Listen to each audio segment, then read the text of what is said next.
Welcome to CELT-cast, the bi-weekly podcast from the Center for Excellence in Learning and Teaching at Concordia University, Wisconsin in Ann Arbor. Your hosts, Rob Balza, Kate Robertson, and Carrie Bierke, bring you conversations with professors and thought leaders from around the world, sharing fresh insights on teaching and learning. This academic year, 2025 to 26, we're focusing on one of the most transformative forces in education today, artificial intelligence. Whether you're a faculty member, educational leader, or simply passionate about learning, CELTcast is your space to explore ideas, spark curiosity, and imagine the future of education together. All right, welcome to this edition of CELTcast. My name is Rob Balza, your host from Concordia University in Wisconsin, and I'm joined once again by Kate Robertson. Good morning, Kate. Hi, Rob.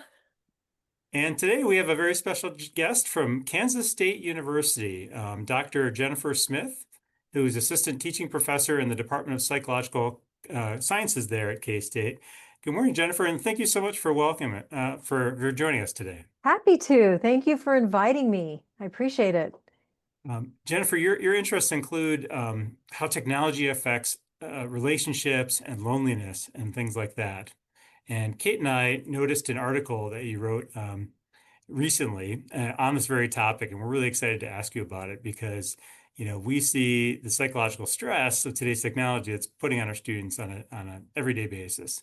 And so this is something that's on the hearts and minds of a lot of faculty these days, and looking forward to asking about that. But before we get started, I'm curious if you'd share with us kind of your first experience with artificial intelligence in higher education. What was your first impression? How did you first encounter it? And what was your first thoughts after exploring it a little bit? Well, I think like many faculty, my first exposure was certainly a paper that I knew my student couldn't have written. However, the actual interaction I had with it was started more as a result of asking students about how they use technology in their romantic relationships. And one of my students said that she was engaging in a text-based relationship with someone she'd not only never met, but also never seen. And Wow. and it had been going on for about 6 months, and it was by choice. They chose not to share images, they chose not to meet. And it really got me thinking about the extent at which our inner world can play out a relationship in the absence of a person. And so this is just kind of taking that to the next level. I guess that would be kind of my initial exposure. Wow. That's so interesting. Wow. And in your article, you talked about some work, some research that you and your students had done with studying loneliness and the connection with technology and AI. Can you just tell us about that and how that's been going and what you've kind of found through that? Yeah, so I'll tie it back into my previous comment about my student in the classroom who was having this online relationship, which really incited my interest in this. And so I was in the process of working on a dissertation and decided to use this as my foundation. So I started to look at artificial intelligence and how people were developing romantic relationships with artificial intelligence. And let me tell you, it was quite a fight through academia to get approval for this because nobody'd heard of it and everybody thought I was a Sure. little bananas. But I went out into the worldwide universe of the metaverse of AI, and I found a group of women, 35 to 50, all with master's level education, a couple with doctorate level education, who were choosing to engage in artificial intelligence application romantic relationships. And I used that as my foundation for my dissertation, and I used the basic foundational relationship measures that had been developed in the 80s to measure whether or not these were real relationships. And after the interviews and the comparisons, which took me about a year and a half, they measured on all measures as relationships with the absence of a person. But the questions that then came from that was looking at what is our ability to have delusional thinking on the absence of a person? How does this affect our theory of mind? And all of those things are kind of next steps that I'm looking at, like where does this go from here? Because the reality is these are not people. This is generated dialogue. And one of the things that now is coming out, I don't know if any of you saw this, the New York Times just released just on November 5th, an interesting article on how academics, business people, and people of higher intellect are being seduced by their interactions with their artificial intelligence applications. They go there to ask questions. They go there to help define papers, to find ideas, to search out, to put things in order. And it starts to get to know them so well that they Huh. start engaging on a personal level, not intending to do so. So this is really kind of the wild, wild west right now in a new way of trying to figure out not only what does this mean for academics, but what does it mean for our students and their, issues of loneliness and where they're actually reaching for companionship. Really interesting. I was just talking to my wife the other day. We've got a 6-year-old at home, a 6-year-old boy. And when I was his age, I was running all over the neighborhood playing with every kid I could find. And and we see neighbor kids down the street, and I say, "Why don't you go play with those kids? It looks like they're starting up a soccer game or something like that." And sometimes he will. Sometimes he'll kind of shy away. And I wonder if it's because he has more alternatives. Like a typical breakfast in my family is, I wander in there and there's my son, eating his cereal and having a conversation with Alexa on it's like an Amazon little watch thing that sits on the table, Yeah, and he's asking Alexa to tell him a joke about, pirates or something, and then tell him like, how he should dress today, what's the weather going to be like, and these kinds of yeah, things. And those are conversations that I used to have with my kids, and now he's right? having those conversations with a robot. So all my Yeah. pirate jokes don't get used as much. One of the big push for toys this Christmas is an AI plushie. So it's a plushie toy that parents are buying for their children with an AI link inside it that can actually generate conversations, read them stories at night, answer their questions about the questions they used to ask their parents. How does Mm. muscle connect to bone? Used to be a 7-year-old question, but now you can ask your plushie. It's a little disturbing. So how do you think, having these answerers of all questions and constant companionship, albeit robotic, how do you think that is affecting human connection among our students in particular, but just society in general too? Yeah, so again, I'm going to reference just some recent science. The Wheatley Institute out of Brigham Young University just did a study of about 3,000 people and found that about 20% of them on average are engaging in artificial intelligence for companions, for mental health, as well as for potentially romantic engagement. And this is concerning because what it does is increase our personal confirmation bias, right? Because we only ask questions that we want answers to. And AI generally only gives us answers that are going to align with what we want to know. So we've got some limitations there with our thinking. Again, back to theory of mind. When we ask a question of a human, they might give us an answer we don't want to hear. And then we have to engage with that kind of dialogue, learn to engage with conflict, learn to understand somebody else's perspective. We don't have to do Sure. that if we're engaging with AI. It's going to always believe what we believe. I find all of this to increase loneliness. Um, epidemic. It's an epidemic now, but I don't see AI making that easier for our kids, for our students, for our children, for us.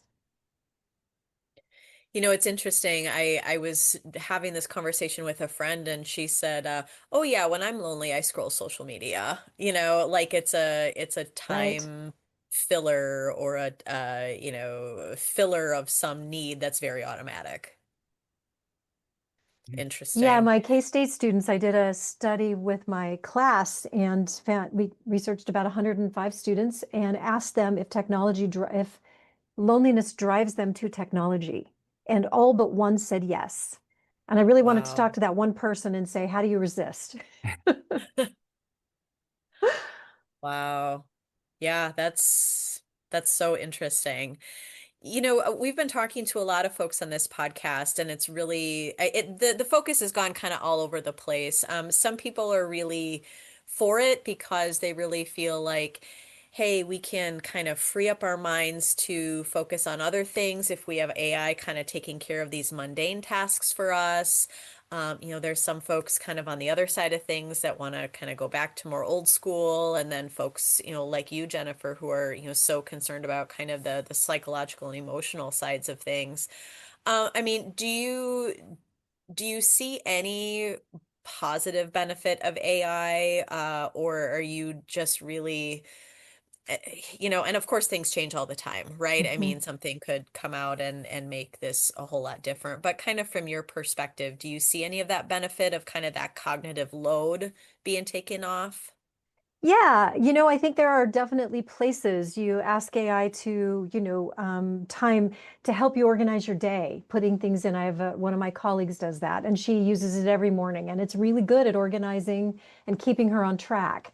Sure. I had another friend who planned a vacation through AI. It was just so much easier for AI to find potential locations and then the things that they could do there. And those are wonderful time savers.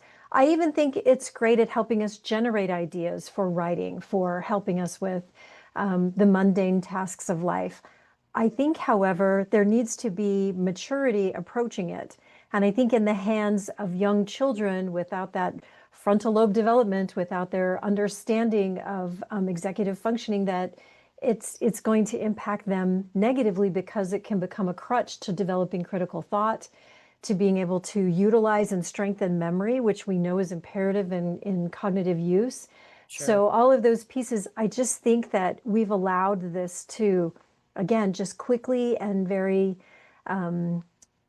just without effort, kind of encroach on our lives without recognizing what detriment is this going to create for us? How is this going to be something we have to overcome later? Sure. Jennifer, you mentioned earlier confirmation bias, and I've been noticing this in the newer versions of the AI that I've been using, mainly ChatGPT, but I've been playing with others as well. They've been getting more complimentary. Yes. Maybe I'm just becoming more lovable, but I've noticed the AI saying things like more and more like, "Wow, that's a great question, Rob. I'm gonna have to really think about that one." Or, Right. you're asking the right questions, even saying things like that. And at the same time, I'm noticing that I'm seeing stories of, AI companions, walking people through suicide and issues like this, and I saw a recent statistic of the number of college students that at some point have asked AI, about, suicidal thoughts and things like Mhm. that, ideation that they're having. And I'm thinking about as a college administrator, like how do we, is there a way we can ethically plug into this and help support these students, and identify them through these ways and things like this. And I mean, that's the positive view of the future of AI is like, we can help support people that are going through challenging times in their life in more effective ways using AI tools and helping identify these students that need help. There's also a more pessimistic view of the future, where just our interaction with real humans continues to decline. Jobs are lost. Like Yeah. there's this horrible future that I'm like scared of, where our best books aren't written by humans anymore, and our best art Right. aren't painted by humans, and our best music isn't performed by humans anymore. And I hope we never see that day because I don't know, it strikes me as like, watching a football game played by robots. It's just not nearly as interesting. Right. But I'm curious about your thoughts in the future. Do you have a pessimistic view or an optimistic view in terms of human relations and where all this is going? Is it too late to turn the ship in the right direction here? I don't think it's too late to turn the ship, but I think there just needs to be education about it, about its role in our lives and what it should do. You're a biologist, so you're very aware of, the love drug oxytocin, and we get that from our engagement with people. And they're trying to study, can people receive that same kind of a hit from artificial intelligence engagement? And they can't. There's something about this human contact, and we know that oxytocin plays a really big role in bonding and in decreasing cortisol. And, so I look ahead at humans and I think, okay, so we go down this path. What do we physiologically look like in 10 years, in 20 years, when we've become much more comfortable with this absent presence engagement in our lives and our bodies? How do they respond to this? And it also then makes me worried about partnering. Partnering is hard. Being long term, I've been married for 30 years. My husband's an amazing human, but it's difficult to stay partnered. There's differences. You have to learn those skills. So Sure. what does that look like for partnering and parenting? And so yes, I'm concerned, wildly concerned, that this could potentially just become a substitute. And it isn't a substitute. It should augment our lives. It should be a tool, but it should not substitute. Well, that's one of the great blessings we have as educators is helping show students how important real human interactions are and Mhm. how important they are for their life and what they can get out of that. And let's hope and pray that that's the future we're working towards is one where AI can help us spend more time on the things that matter, not less. So I had one more experience yesterday that really kind of wrapped this for me. I teach psychopathology, which is all the mental health disorders. Okay. And my class I've designed so that AI isn't needed in the classroom. It's an application-based class. They have one 2-page paper that they have to present on. And I had about 30% of my class who used AI, even though they signed a no AI policy in my classroom. So I stood Wow. in front of the class yesterday and said, you know, guys, and I got really emotional because I spent a lot of time thinking about my students. There's 100 students in this class. And I Wow. said, I can't assess these assignments because 30% of you used AI. You have more citations than are needed. Your writing is perfect. And I'm comparing it to the students who actually wrote a paper, which means the AI students will get credit and the students who wrote the paper won't. And that isn't fair. It's just not fair for effort. I said, so I think my best thing is to just throw the whole assignment out. And the whole class was just crestfallen. I said, you guys have any other ideas? And they all like, can we rewrite it? Can we rewrite it? Can we rewrite it? They're all doing a rewrite, a voluntary rewrite, because they didn't want to disappoint, which made me really happy, but also a recognition that by cheating using this, you're actually putting everybody else at such a disadvantage. It was a really interesting emotional moment for the class. So I think that we as educators need to take and seize those moments and help them see it's a benefit in some ways, but it can't alter and change the academic landscape. Dr. Sure. Jennifer Smith, thank you so much for joining us this morning. That's a perfect place to stop. Blessings on all you do at K-State, and we'll link to your article in the show notes, and we look forward to reading more from you in the near future. Hey, thank you so much for inviting me. Thanks, Jennifer. Thank you for listening to CELT-cast, brought to you by the Center for Excellence in Learning and Teaching at Concordia University, Wisconsin in Ann Arbor. We hope today's conversation gave you something valuable to take away, whether a new idea to apply in your teaching practice or simply a perspective to consider further. Be sure to subscribe so you never miss an episode. You can find us on Amazon Music, Apple Podcasts, Spotify, and YouTube. Production for this episode was done by Ashley Curtin. Until next time, thank you for joining us and keep teaching faithfully.